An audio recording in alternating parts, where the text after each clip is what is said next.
Hi friends, നാം നമ്മുടെ വീട്ടിലേക്ക് ഗ്യാസ് മേടിക്കുന്ന സമയത്ത് gas means gas stove, gas അങ്ങനെ അതുമായിട്ട് ബന്ധപ്പെട്ട കുറേ പാർട്സ് ഉണ്ട്.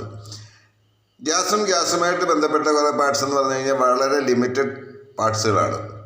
ഇപ്പം ഒരു എക്സാമ്പിൾ, നിങ്ങളിപ്പോൾ ഈ കണ്ടുകൊണ്ടിരിക്കുന്ന ഈ ഒരു സ്റ്റൗ, ഇത് മാർക്കറ്റിൽ ഗ്യാസ് ഏജൻസികൾ വഴി 800 രൂപയ്ക്കും മറ്റ് ഇത്തരം സ്റ്റൗകൾ വിൽക്കുന്ന ഷോപ്പുകളിൽ 700 രൂപയ്ക്കും വിൽക്കുന്ന ഒരു സ്റ്റൗവാണിത്. ഇത് ശരിക്കും വന്നിട്ട്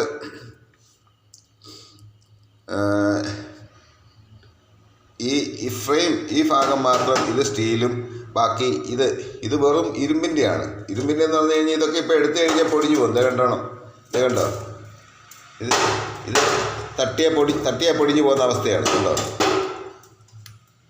തട്ടുന്നില്ല. ഇത് തൽക്കാലം ഇവിടെ ഇരിക്കട്ടെ. ഇവിടെ എൻ്റെ അടുത്ത് വേറെ സ്റ്റവ് ഇരിപ്പുണ്ട്, അതെടുത്ത് വെക്കാനാണ്. ഇതാണെങ്കിൽ മൊത്തം പൊടിഞ്ഞിരിക്കുക. നിങ്ങൾ ശ്രദ്ധിച്ചോളൂ, ഇത് നമുക്കേ പൊടിഞ്ഞു പോകും, താന്നു പോകും. കണ്ടോ, ഇതെല്ലാം അങ്ങനെ ഇരിക്കുക. ഇത് കണ്ടോ, ദ്രവിച്ച്. അപ്പം ഒരു കാരണവശാലും നിങ്ങൾ സ്റ്റവ് വാങ്ങുന്ന സമയത്ത് ഈ മുകളിൽ പാത്രം വയ്ക്കുന്ന ഭാഗം, ഈ സ്റ്റാൻഡ് ഇരുമ്പിൻ്റെ മേടിക്കരുത്. ഇത് ഏറ്റവും നല്ലത് കാസ്റ്റ് അയണിൻ്റെ കിട്ടുന്നുണ്ടെങ്കിൽ അതാണ് മേടിക്കേണ്ടത്. അപ്പോൾ കാസ്റ്റ് അയൺ ആണെങ്കിൽ ഇതുപോലെ പൊടിഞ്ഞു പോകത്തില്ല, വർഷങ്ങൾ ഉപയോഗിക്കാൻ പറ്റും. പിന്നെ ഞാൻ നിങ്ങൾക്ക് വേറൊരു സാധനം കാണിക്കാം. ഇതിൻ്റെ അടിയിൽ വരുന്ന ഇത് കണ്ടോ, ഇത് ഓൾമോസ്റ്റ് ഒരേ മെറ്റീരിയലാണ് എല്ലാ സ്റ്റൗവിലും ഉപയോഗിക്കുന്നത്. ഇതിന് പ്രത്യേകിച്ച് അങ്ങനെ നിങ്ങൾ നോക്കേണ്ട കാര്യമില്ല. പക്ഷേ ഇത് കാസ്റ്റ് അയണാണ് ഈ സാധനം. ഇതിന് മേളിൽ ചെമ്പൊക്കെ പൂശി ചെമ്പിൻ്റെയൊക്കെ കളർ പൂശി വരുന്നുണ്ട്. അത് ചെമ്പാണെന്നുള്ള തെറ്റിദ്ധാരണയൊന്നും വേണ്ട. പിത്തളയാണെന്നും ചെമ്പാണെന്നൊന്നും ധരിക്കണ്ട. അത് കഴിഞ്ഞാൽ ഈ സ്റ്റൗവിൻ്റെ അടിഭാഗം ഒന്ന് നോക്കാം നമുക്ക്. കണ്ടോ, ഇതിൻ്റെ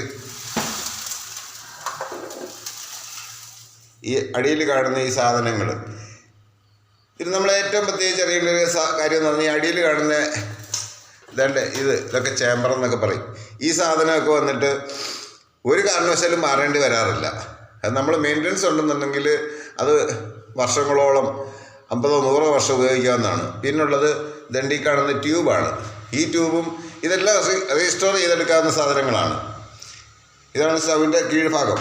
ഇത് പിന്നുള്ള ഇതിൻ്റെ ഈ ക്യാപ്പുകൾ, ഇതൊക്കെ മാർക്കറ്റിൽ മേടിക്കാൻ കിട്ടും. എന്ന് പറഞ്ഞാൽ ഒരു സ്റ്റൗ നമ്മൾ വാങ്ങിക്കഴിഞ്ഞ് കഴിഞ്ഞാൽ ആദ്യം വാങ്ങുന്നത് തന്നെ സൂക്ഷിച്ചാണ് മേടിക്കുന്നത്, നോക്കിയാണ് മേടിക്കുന്നുണ്ടെങ്കിൽ ഒരു കാരണവശാലും ഇത് നമുക്ക് സമയാസമയങ്ങളിൽ മാറേണ്ടി വരുന്നില്ല. അതിൻ്റെ സ്പെയർ പാർട്സ് എല്ലാം ഇന്ന് നാട്ടിൽ മേടിക്കാൻ കിട്ടും. അത് നമുക്ക് മേടിച്ച് ഇത്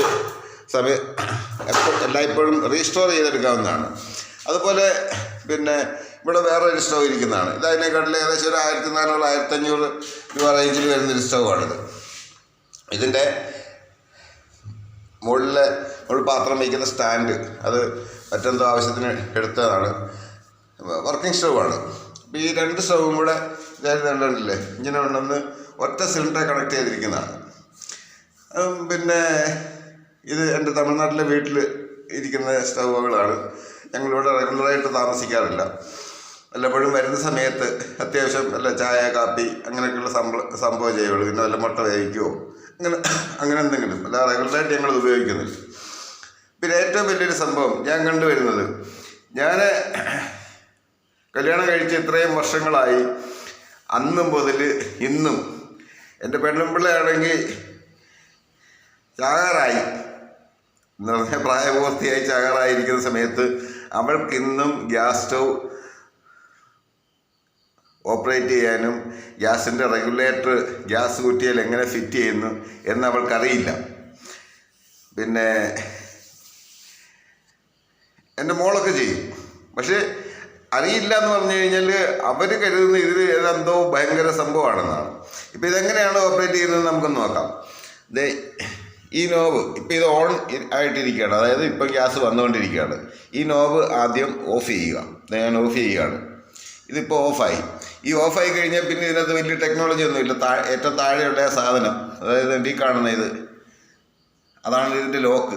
അത് പിടിച്ച് പൊക്കി കഴിഞ്ഞാൽ തന്നെ ഗ്യാസ് തുറന്ന് വന്നു കഴിഞ്ഞു. ഈ ഗ്യാസിനകത്തെ ഒരു ടെക്നോളജി എന്ന് പറഞ്ഞു കഴിഞ്ഞാൽ ഈ ഈ നോബിനകത്ത് ഒരു വാഷറുണ്ട്. ഒരു 99% ഈ വാഷർ പുതിയ കുറ്റി നമ്മൾ വാങ്ങുമ്പം ഇവർ പുതിയ വാഷർ ഇട്ടാണ് തരുന്നത്. ഈ വാഷറാണ് ഇതിനകത്തെ വളരെ ഇമ്പോർട്ടൻ്റ് സാധനം. ആ വാഷർ ഇല്ലെന്നുണ്ടെങ്കിൽ ഇതിൽ ഗ്യാസ് ലീക്ക് വരും. അല്ലാതെ ഇതിനകത്ത് ഗ്യാസ് ലീക്ക് വരാൻ യാതൊരു കാരണമില്ല. കാര്യം ഓരോ പ്രാവശ്യം കുറ്റി നിറയ്ക്കുമ്പോഴും കമ്പനികൾ അത് സിലിണ്ടർ ചെക്ക് ചെയ്തിട്ടാണ് അതിനകത്ത് ഗ്യാസ് നിറയ്ക്കുന്നത്. അപ്പോൾ ഈ വാഷർ ചെറിയ ഗ്യാസ് ലീക്ക് വല്ലതും വരികയാണെങ്കിൽ ഇതിൻ്റെ മേളിൽ നിന്ന് ഈ വാഷർ എടുത്ത് മാറ്റാനും ഇതുണ്ട്. അത്യാവശ്യം അറിയാവുന്ന എന്താ പറയുന്നത് ചങ്കിന് ഉറപ്പുള്ള ആൾക്കാരുണ്ടെന്നുണ്ടെങ്കിൽ ഒരു ചെറിയ സൂചിയോ വല്ലതും വെച്ച് ഇത് കുത്തിയെടുക്കാൻ പറ്റും.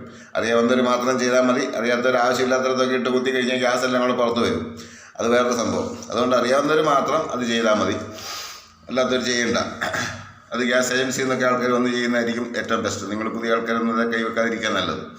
അപ്പം ഈ ഗ്യാസ് കുറ്റി വീട്ടിൽ വന്നു കഴിഞ്ഞാൽ അതിൻ്റെ സീല് മാറ്റി കഴിഞ്ഞിട്ട് ഇതെടുത്ത് ഫിറ്റ് ചെയ്യുക എന്ന് പറഞ്ഞു കഴിഞ്ഞാൽ ചുമ്മാതെ ഇതെടുത്ത് ഇത് ഇങ്ങനെ അങ്ങോട്ട് വെച്ച് കഴിഞ്ഞാൽ തന്നെ കറക്റ്റ് അതിരിക്കും. ഇതേ കണ്ടോ, ഇതിപ്പോൾ ഇരുന്ന് കഴിഞ്ഞ് ഇതൊന്ന് പ്രസ് ചെയ്ത് കഴിഞ്ഞാൽ ഒറ്റ കൈയിൽ ചെയ്യാൻ ബുദ്ധിമുട്ടാണ്. അതുകൊണ്ട് ഞാൻ ചെയ്യുന്നില്ല. അങ്ങോട്ട് പ്രസ് ചെയ്ത് കഴിഞ്ഞ് ഈ നോബ് എഗൈൻ തിരിച്ച് ഓണാക്കി വെച്ച് കഴിഞ്ഞാൽ ഗ്യാസ് ഓണായി കഴിയും. ഭയങ്കര ടെക്നോളജിയുടെ ഒന്നും ആവശ്യം ഇതിനകത്തില്ല. നമ്മളറിയേണ്ട ഒരു കാര്യം, നമ്മുടെ നാട്ടിൽ മാർക്കറ്റിൽ ഇന്ന് 700 രൂപയ്ക്ക് മുതൽ സ്റ്റൗ കിട്ടുന്നുണ്ട്. ഈ 700 രൂപയുടെ സ്റ്റൗ, ഇത് 700 രൂപയുടെ സ്റ്റൗ ആണ്. ഈ സ്റ്റൗ മുതൽ നമ്മുടെ കാശിൻ്റെ വില അനുസരിച്ച് എത്ര സ്റ്റൗ വേണമെങ്കിലും നമുക്ക് ഉപയോഗിക്കാം. പക്ഷേങ്കിൽ നമ്മൾ എപ്പോഴും ഒരു ആവറേജ് സ്റ്റാൻഡേർഡ് സ്റ്റൗ, ഇത് സ്റ്റാൻഡേർഡ് സ്റ്റൗ ആണ്. ഒരു 1500-1600 രൂപ റേഞ്ചിൽ വരുന്ന സ്റ്റൗ ആണ്. എന്നിരുന്നാലും ആ മുകളിൽ വെക്കുന്ന പാത്രം വയ്ക്കുന്ന സ്റ്റാൻഡ് അത് കാസ്റ്റാൻഡ് തന്നെ വാങ്ങണം. ഇല്ലെങ്കിൽ നിങ്ങൾക്ക് സമയാസമയം അതിന് ഡാമേജ് വരും. ഇപ്പം ഈ സാധനം ഞങ്ങൾ റെഗുലറോട് ഉപയോഗിക്കുന്നൊന്നുമില്ല എങ്കിൽ തന്നെ അതിരുന്ന് ദ്രവിച്ച് പൊടിഞ്ഞ് പൗഡർ മാതിരിയായിട്ടുണ്ട്. തൊട്ടാൽ പൊടിഞ്ഞ് പോകും. ഞാൻ അതുകൊണ്ട് തന്നെ തൊടാഞ്ഞത്. നമ്മുടെ നാട്ടിൽ തൊഴിലില്ലാത്ത ഒരുപാട് യുവാക്കൾക്ക് ഇതിൻ്റെ അത്യാവശ്യം ഒരാഴ്ചത്തെ ട്രെയിനിങ് ഒക്കെ കിട്ടിയാൽ ഈ ഗ്യാസ് സ്റ്റൗവും ഗ്യാസിന് അതിൻ്റെ പാർട്സുകളും മെയിൻ്റെനൻസ് ചെയ്യാൻ പറ്റും, റീസ്റ്റോർ ചെയ്യാൻ പറ്റും.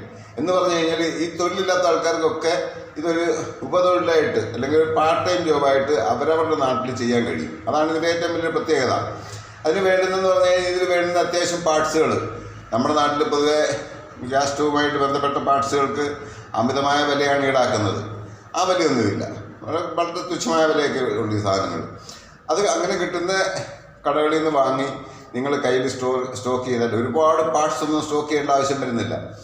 ഇതിൻ്റെ ഗ്യാസിൻ്റെ എല്ലാ പാർട്സും ഒരു സ്റ്റാൻഡേർഡ് അളവിലാണ് വരുന്നത്. അപ്പം ഒരുപാട് പാർട്സ് ഒന്നും വരാറില്ല.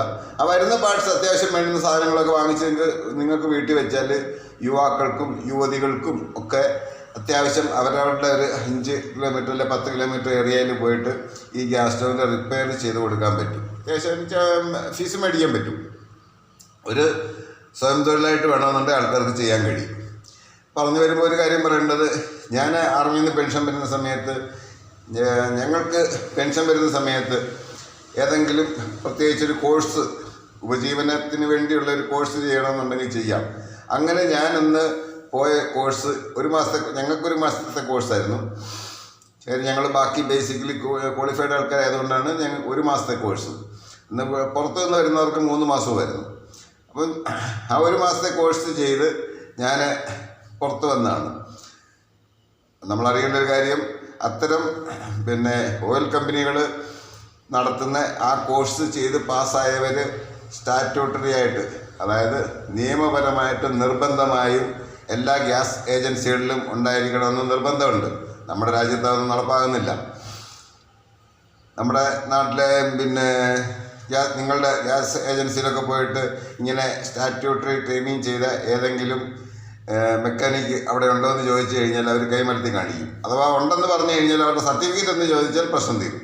സർട്ടിഫിക്കറ്റ് ചോദിച്ചു കഴിഞ്ഞാൽ പിന്നെ അവർ മിണ്ടത്തില്ല. അതാണ് അവസ്ഥ. അപ്പം നിങ്ങൾക്കിത് പാർട്ട് ടൈമായിട്ട് നിങ്ങളുടെ നാട്ടിലൊക്കെ ചെയ്യാവുന്നൊരു ഉപതൊഴിലായിട്ട് ചെയ്യാം. ആർക്കും ചെയ്യാം.